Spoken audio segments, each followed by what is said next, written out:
السلام عليكم ورحمة الله وبركاته. إن الحمد لله وحده والصلاة والسلام على من لا نبي بعده. أما بعد فأعوذ بالله من الشيطان الرجيم. بسم الله الرحمن الرحيم. اقرأ باسم ربك الذي خلق خلق الإنسان من علق اقرأ ربك الأكرم الذي علم بالقلم. প্রশংসা আল্লাহ তাআলার জন্য যে আল্লাহ রাব্বুল আলামিন আজকে আমাদেরকে এই তাবলীগী আলোচনা আয়োজন করার তৌফিক দান করেছেন। সেজন্য মহান রব্বুল আলামিনের দরবারে কালিমাতুশ শুকর আদায় করি। আমরা সকলে বলি আলহামদুলিল্লাহ। দরুদ ও তাসলিম বর্ষিত হোক বিশ্ব নবী মুহাম্মদ সাল্লাল্লাহু আলাইহি ওয়াসাল্লামের উপর। আমরা সকলে বলি সাল্লাল্লাহু আলাইহি ওয়াসাল্লাম। সম্মানিত উপস্থিতি, আজকের সংক্ষিপ্ত সময়ের সংক্ষিপ্ত বিষয় হচ্ছে বর্তমান সময়ে ইসলামী শিক্ষার অবস্থান। উক্ত বিষয়কে সামনে রেখে দু চারটি কথা বলার ইচ্ছা পোষণ করেছি। আমার তাওফিক ইল্লা বিল্লাহ আলাইহি তাওয়াক্কালতু ওয়া ইলাইহি। সম্মানিত উপস্থিতি, আমাদের প্রথম মানুষ যিনি আদম আলাইহিস সালামকে আল্লাহ রাব্বুল আলামিন নিজ হাতে তৈরি করেছেন, নিজ হাতে তৈরি করেছেন, নিজে শিক্ষা দিয়েছেন। তাও শিক্ষা দিয়েছেন আসমানে। এই যে ইসলামী শিক্ষার সর্বোচ্চ অবস্থান হচ্ছে আমাদের শিক্ষা গুরু যিনি, তিনি হচ্ছে আমাদের সৃষ্টিকর্তা আল্লাহ রাব্বুল আলামিন। কালক্রমে আমাদের সমাজে চলে আসছে যারা ইসলামী শিক্ষায় শিক্ষিত হবে তারাই হচ্ছে সমাজের মধ্যে সবচেয়ে অবহেলিত ব্যক্তি।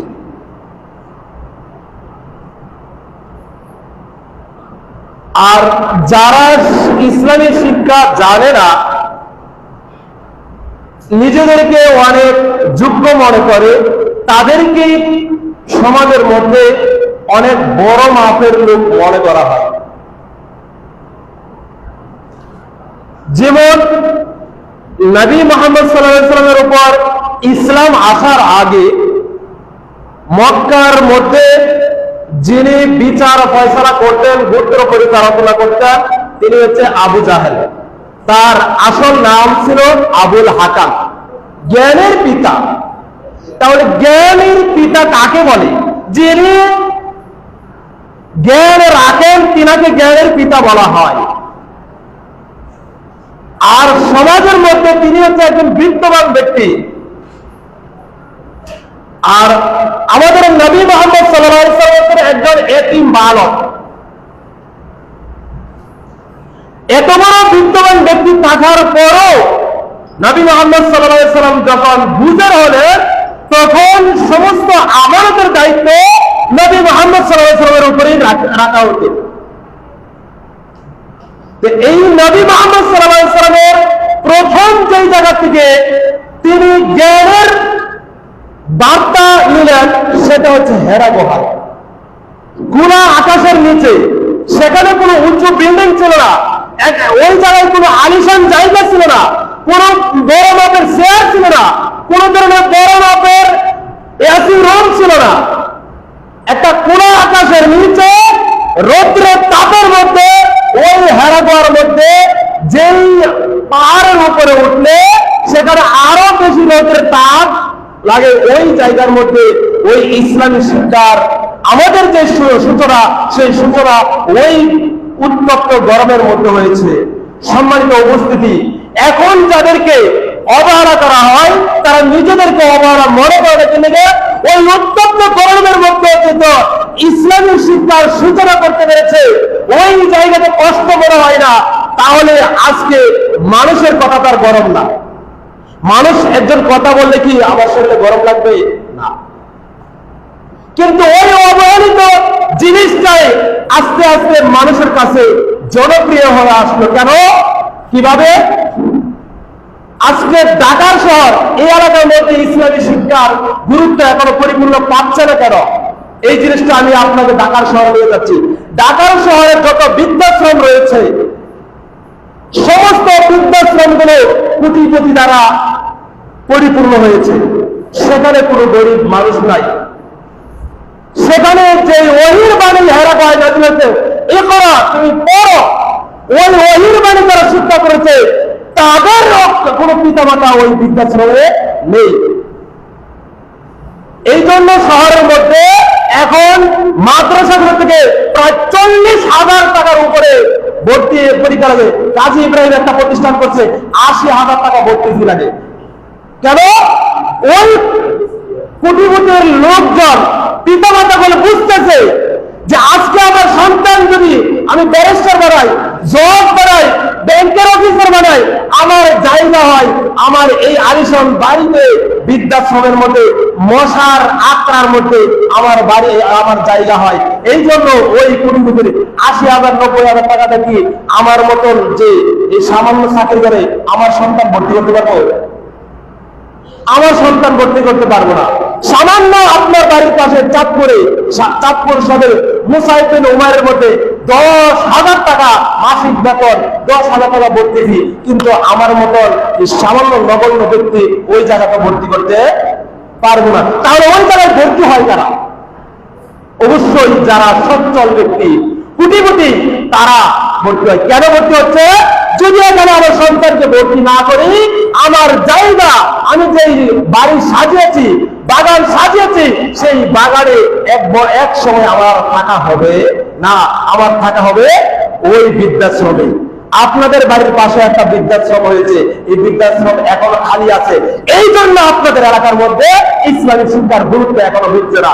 যখন এই বৃদ্ধাশ্রম পরিপূর্ণ হয়ে যাবে, তখন যখন এই এলাকার যারা বিত্তবান ব্যক্তি আছে তারা এই ইসলামিক শিক্ষা খুঁজে খুঁজে বের করবে, মাদ্রাসাতুল হিকমায়ে আল ইসলামিয়া, তখন আর জায়গা দেওয়া যাবে না।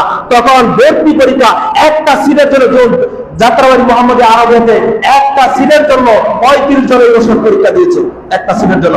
আমরাও একদিন একটা সিটের জন্য ওই 35 জন পরীক্ষা দিব ইনশাআল্লাহ, যখন এই আপনাদের বাড়ির পাশে লামসের বৃদ্ধাশ্রম যেদিন পরিপূর্ণ হবে। এর আগ পর্যন্ত হয়তো আপনারা বুঝবেন না যে ইসলামী শিক্ষা কি জিনিস। ওই ইসলামী শিক্ষা নবী মুহাম্মদ সাল্লাল্লাহু আলাইহি ওয়াসাল্লামের উপর প্রথম নাযিল হয়েছে, ইকরা তুমি পড়ো। নবী মুহাম্মদ সাল্লাল্লাহু আলাইহি ওয়াসাল্লাম বলেছে, আলা বিকারি, আমি পড়তে জানি না। আমার সন্তানকে, আপনার সন্তানকে যদি বলেন বাবা তুমি মসজিদে প্রবেশের দোয়াটা পড়ো, কিন্তু পারে না, তখন কি করি আমরা? বারবার বলি যে বাবা বড় আল্লাহুম্মা মাফতাহালি, তখন সে বলতে চেষ্টা করে। কিন্তু নবী মুহাম্মদ সাল্লাল্লাহু আলাইহি ওয়াসাল্লামকে দেখেন, এই জিনিসটা ভালো করে খেয়াল করো, ওহীর জ্ঞান কি জিনিস, আর এখন মানুষ কেন ঝুঁকছে, আর এটাই কেন শাস্তি আসে। নবী মুহাম্মদ সাল্লাল্লাহু আলাইহি ওয়াসাল্লামকে জিবরাইল যখন বললেন যে ইকরা, তিনি বলেছেন আলা বিকারি, আমি পাঠক নই। ইচ্ছা করলে জিবরাইল কি করতেন যে ঠিক আছে আমি পড়ি, আপনি আমার সাথে পড়েন, এটা করতে পারতেন না? না, তিনি এটা করেন নাই। না করে আল্লাহ রাব্বুল আলামিন তার সিনার মধ্যে যে কোরআন দিয়েছিলেন, সেই সিনার সাথে মুহাম্মদ সাল্লাল্লাহু আলাইহি ওয়াসাল্লামকে চাপ দিলেন। একবার, দুইবার, তিনবার চাপ দেওয়ার পরে তখন তিনি পড়তেছেন যে ইকরা বিসমি রাব্বিকাল্লাযী খালাক। তার এই ধন্যবাদ হলো কেন? এটার প্রয়োজন কি ছিল? এটা তো প্রয়োজন ছিল না।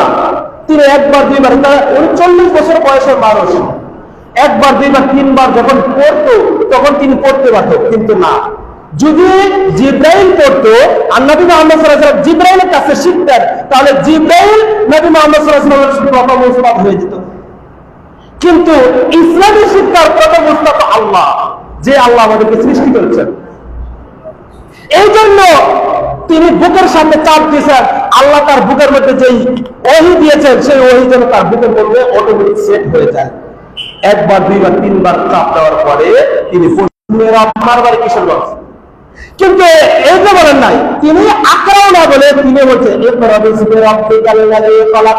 তার মানে কি হচ্ছে, নবী মুহাম্মদ সাল্লাল্লাহু আলাইহি ওয়াসাল্লামের উপর এই ওহী নাযিল করে আল্লাহ রাব্বুল আলামিন পৃথিবীবাসীকে জানিয়ে দিতে চাচ্ছেন, এটা ওই ইকরা হচ্ছে শুধু মুহাম্মদের জন্য নয়, এই ইকরা শান্তি যারা পাবে, এই ইকরার শান্তির স্থলে যারা আসবে, সবাই এই ইকরাকে পড়তে হবে, সবার জন্য এটা উন্মুক্ত করে দিলেন। ইকরা বিসমি রাব্বিকাল্লাযী খালাক।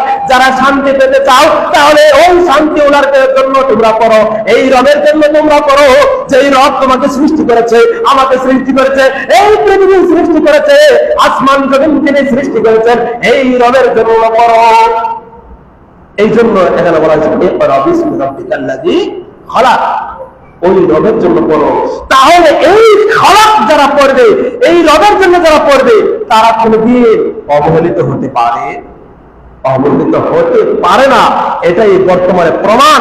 ৮০,০০০ টাকা ভর্তি ফিতে ভর্তি হতে হয়, এটাই যে প্রমাণ। কিন্তু আপনার মাঝে যেদিন আপনার জায়গায় বিদ্যাসন হবে, সেই দিন আপনি ওই ইসলামী শিক্ষার বাহককে কোনদিন আর অবহেলা করবে না। যতদিন পর্যন্ত এই অহংকারের বার্তা আপনার কাছ থেকে না যাবে, ততদিন পর্যন্ত এই এলাকাতে যতটি ইসলামী শিক্ষা প্রতিষ্ঠান হোক, কিন্তু আপনার সন্তান সেখানে ভর্তি হবে না। কারণ হচ্ছে আপনার ভিতরে যে অহংকারের একটা বার্তা, সেই অহংকারে যতক্ষণ পর্যন্ত বৃদ্ধাশ্রম পর্যন্ত আপনাকে না পৌঁছাবে, ততক্ষণ পর্যন্ত আপনার ভিতরে, আপনার মধ্যে ইসলামী শিক্ষা প্রবেশ করবে না। এই জন্য আপনাকে বলছি, আপনার বাড়ির পাশে আল্লাহ রাব্বুল আলামিনের প্রদত্ত এমন একটা জায়গাতে মাদ্রাসাতুল হিকমাত ইসলামিয়া হয়েছে, যেই জায়গা থেকে মানুষ বছর গেলে ৩০ মণ ভুট্টা পাইতো। আর ওই জায়গার মধ্যে আমরা মানুষ চাষাবাদ করছি, ফসল চাষাবাদ করি নাই, মানুষ চাষাবাদ করছি। তারপর কোথায় থেকে কোথায় কুমিল্লা, কোথায় জামালপুর, কোথায় কুমিল্লা, কোথায় কিশোরগঞ্জ, এইভাবে বিভিন্ন। এখন এই যে আপনাদের সামনে যিনি আলোচনা করছেন, এই সুদূর গাইবান্ধে ৩৫০ কিলোমিটার দূর থেকে আসছেন, সুদূর গাইবান্ধা থেকে আসছেন। আপনাদের সন্তান নামক যে ফসলের চারাগুলো আছে, সেই ফসলের চারাগুলোর মধ্যে পানি ঢালার জন্য, পানি ঢাললে কি হবে, সেগুলো সতেজ হয়ে উঠবে। উঠলে সেই চারাগুলো দেখলে মানুষ আকর্ষণ করবে এবং মানুষ এটাকে মূল্যায়ন করবে। এই জন্য সম্মানিত উপস্থিতি, এই মাইকের আলোচনা যতটুকু পর্যন্ত যাচ্ছে, আপনি একবার চিন্তা করুন, একবার বিভিন্ন শহরের দিকে থাকান এবং বৃদ্ধাশ্রমগুলোর প্রতি লক্ষ্য করুন। লক্ষ্য করে আপনার সন্তান এখন যেই সন্তানগুলো রয়েছে ইসলামী শিক্ষায় শিক্ষিত করার মতো উপযুক্ত রয়েছে, আজই আপনি ইসলামী শিক্ষা যে কেন্দ্রবিন্দু রয়েছে সেখানে যোগাযোগ করুন এবং আপনার কাছে দ্বীনের, ইসলামের, শান্তির বাণী আমি পৌঁছে দেওয়ার চেষ্টা করছি। জানি আল্লাহ রাব্বুল আলামিন আপনার কর্মকর কতটুকু পৌঁছিয়েছেন। আল্লাহ রাব্বুল আলামিন আপনাকে, আমাকে এই মাইকের আওয়াজ যতটুকু যাচ্ছে, সকলকে উক্ত আলোচনা আমল করার এবং সেই অনুযায়ী আমার নিজের জীবনকে যেন গড়ে তুলতে পারি, আল্লাহ রাব্বুল আলামিন আপনাকে আমাকে সেই তৌফিক দান করুন। আমিন। ওয়া আখিরু দাওয়ানা আলহামদুলিল্লাহি রাব্বিল আলামিন। আসসালামু আলাইকুম ওয়া রাহমাতুল্লাহ।